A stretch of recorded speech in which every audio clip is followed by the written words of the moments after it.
오늘은 참회로 새 출발하는 그리스도인, 그런 제목으로 하나님 말씀을 나누도록 하겠습니다.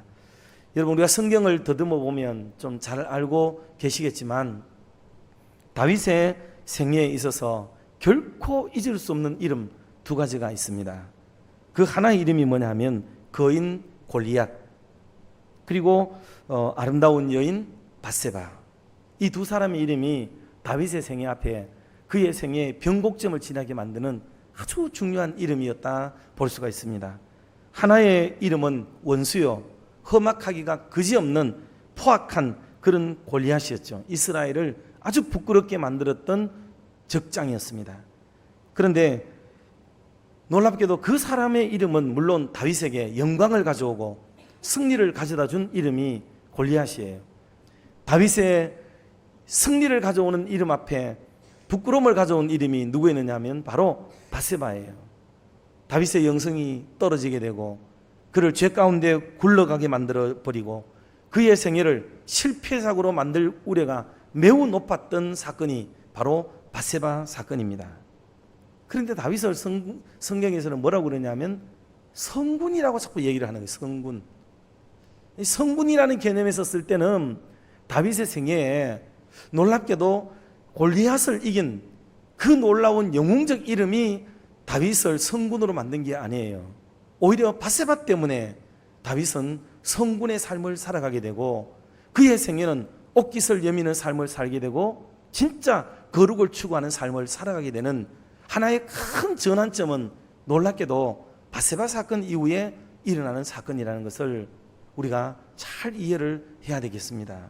첫 번째로는 다윗은 기쁨을 잃어버리는 단계를 지나게 됩니다. 어느 날 기쁨을 잃어버려요.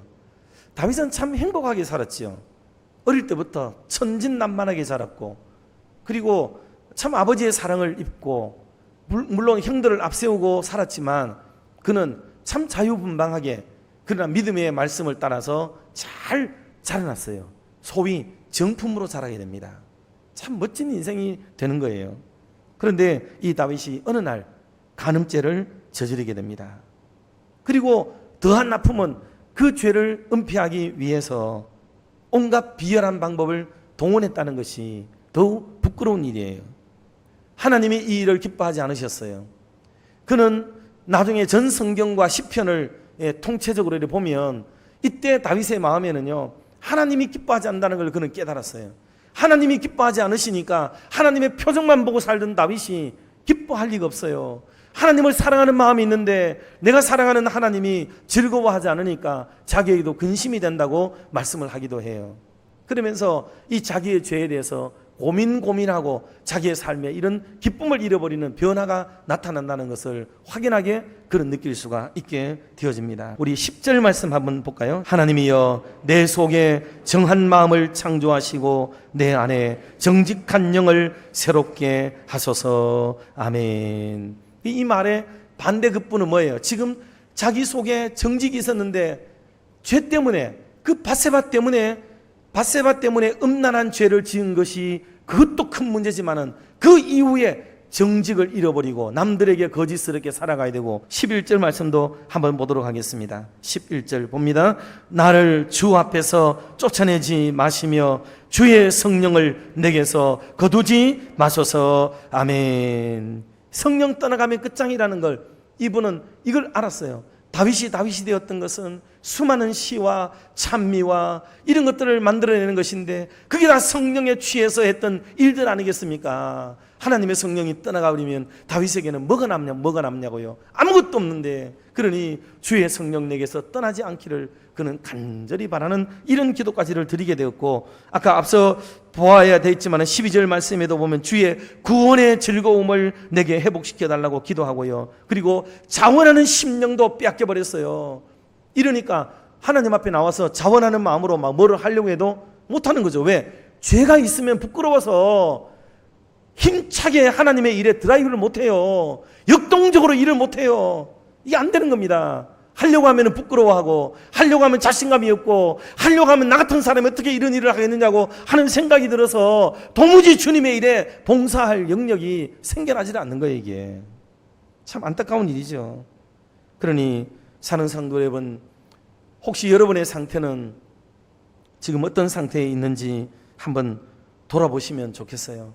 충만한 상태인지 아니면 빈약한 상태인지, 기쁨도 충만하며 은혜도 충만하고 성령도 충만하며 또 자원하는 마음도 막 부풀어 오르고 있는지. 두 번째는 이 단계를 지나고 빠르게 회개를 해요.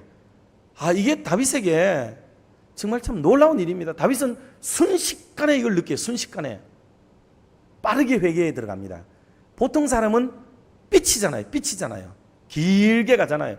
그게 깨달을 때까지 오랜 세월이 걸리고 그게 차고 오를 때까지 버텨요. 그냥 끝끝내 버팁니다. 죄를 짓고 즉시로 돌아서고 회개하는 사람이 잘 없어요.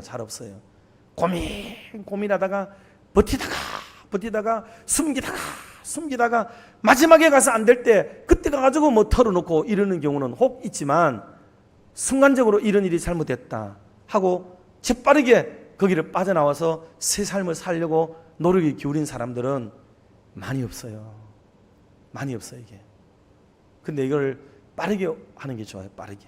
그리고 이분은요, 하나님을 진짜 사랑한 사람이에요.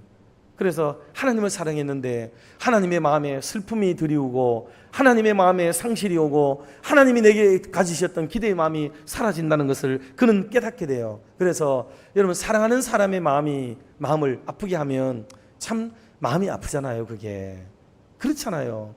그거를 자기는 진짜로 사랑하는 마음을, 하나님에 대한 사랑이 있었는데 이 사랑의 마음을 내가 배신한 게 되었구나 하는 이런 생각을 가지니까 속상하고 죄송하고 부끄러워서 참 마음이 그런 거예요. 그래서 나를 떠나지 말고 나를 버리지 마세요.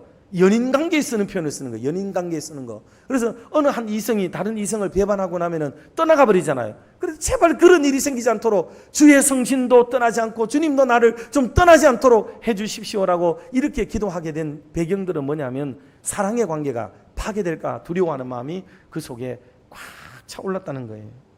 그럼 이게 다윗이에요. 다윗. 숨겨둔 죄는 우리를 고통스럽게 합니다.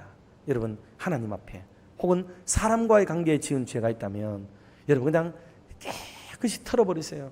마지막으로는 거룩한 삶을, 이제 거룩을 살아요. 다윗이 참 멋있잖아요. 그런데 하나님의 방법이 기가 막혀요.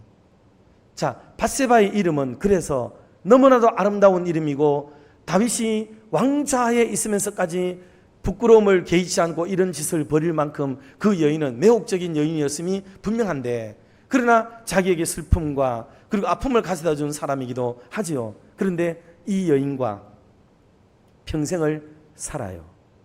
평생을 삽니다.